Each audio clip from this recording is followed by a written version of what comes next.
Good evening friends, welcome to our channel IVS Shimla.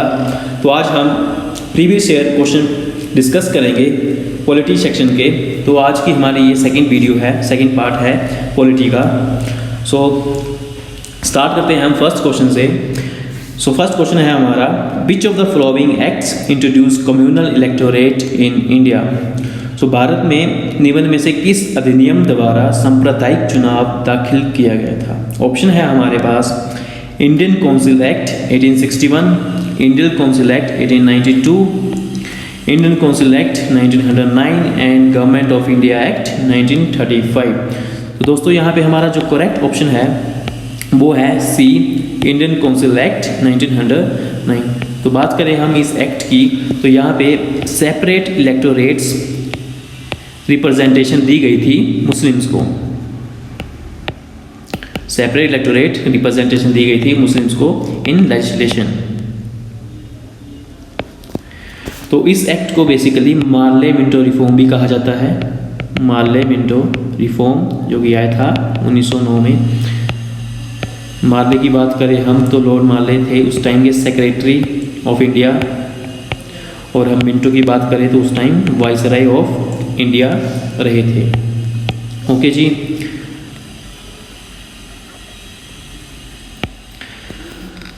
So come to the next question, which of the following countries have an unwritten constitution.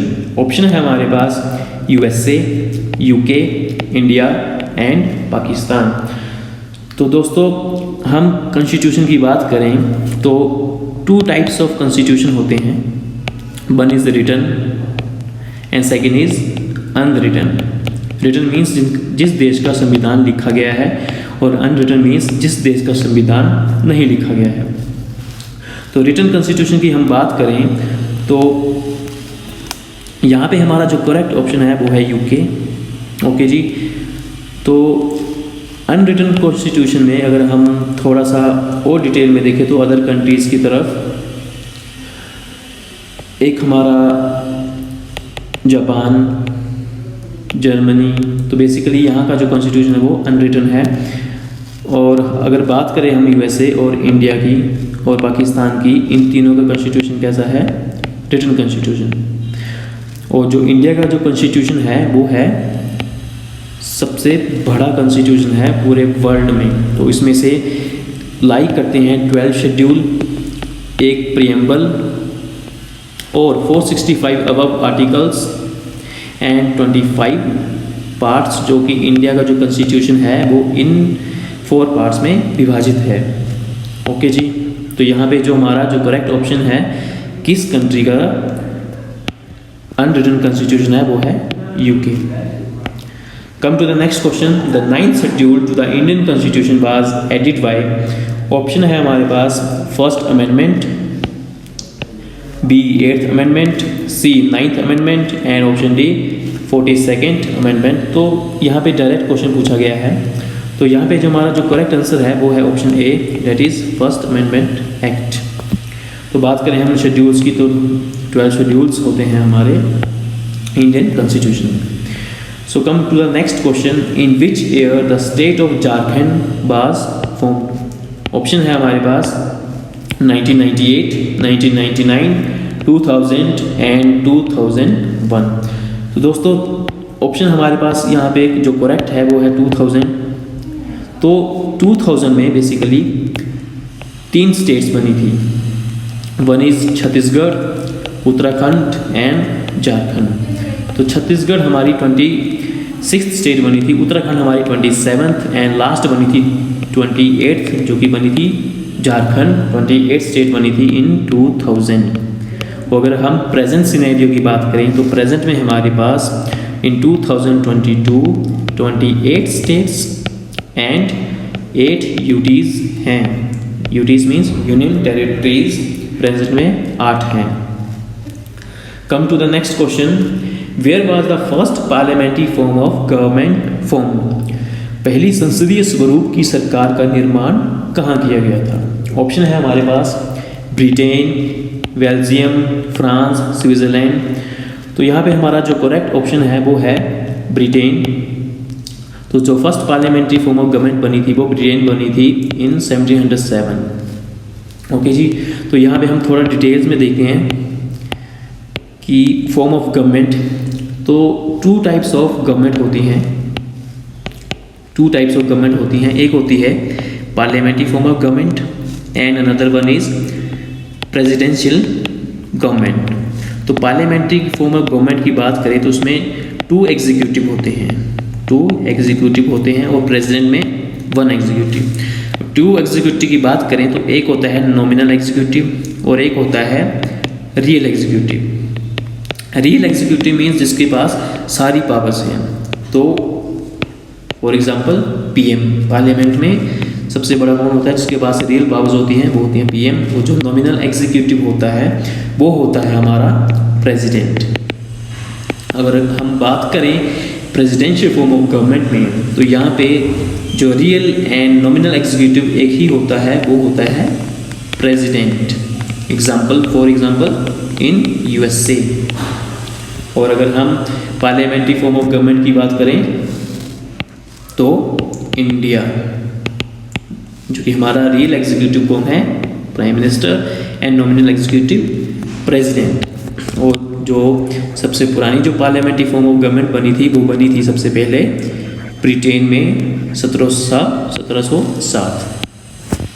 So come to the next question. Article 1 of the Constitution declare India as, option है हमारे पास federal state, quasi federal state, unitary state and union of states.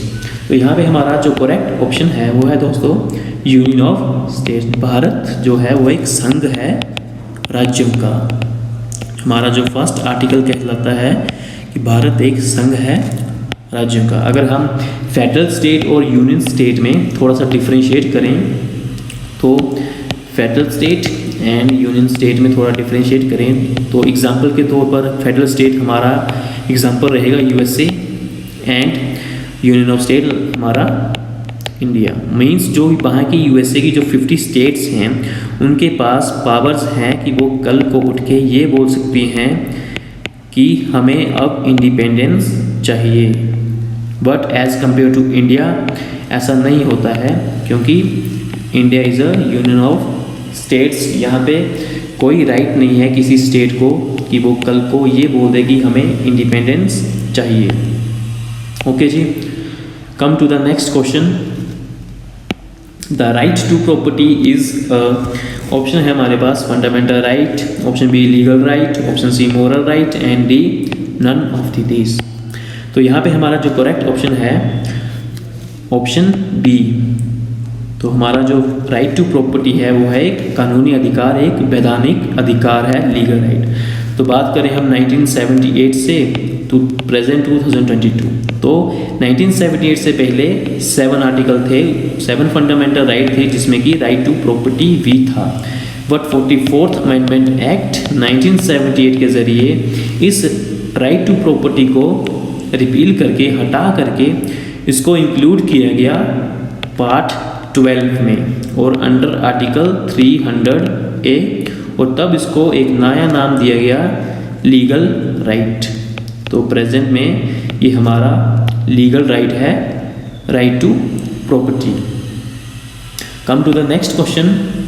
Controller and auditor general of India is appointed by, option है हमारे पास president, speaker of the Lok Sabha, chairman of the planning commission and finance minister.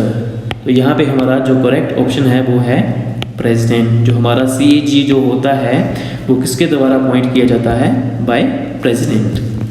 और बात करें हम resignation और CAG को हटाने की, तो जो CAG को स्पेशली जैसे सुप्रीम कोर्ट ऑफ जज को हटाया जाता है विद स्पेशल मेजॉरिटी, उसी तरह CAG को हटाया जाता है इन सेम मैनर। अगर हम बात करें CAG की तो ये पार्ट 5 में लाई करता है, चैप्टर 5 में, जिस अंडर आर्टिकल्स 148 टू 151, जिसमें से इनकी पावर्स एंड ड्यूटीज़ दी गई हैं CAG की। अगर हम CAG की बात करें तो ये हेड होता है अकाउंटेंट डिपार्टमेंट का। तो बेसिकली ये जो एक्सपेंडिचर है गवर्नमेंट का उसका हिसाब किताब देखता है कि जो आम जनता का जो टैक्स कलेक्ट हुआ है वो सही ढंग से यूटिलाइज किया गया है किसी मिनिस्ट्री के द्वारा या गवर्नमेंट के द्वारा। ओके जी।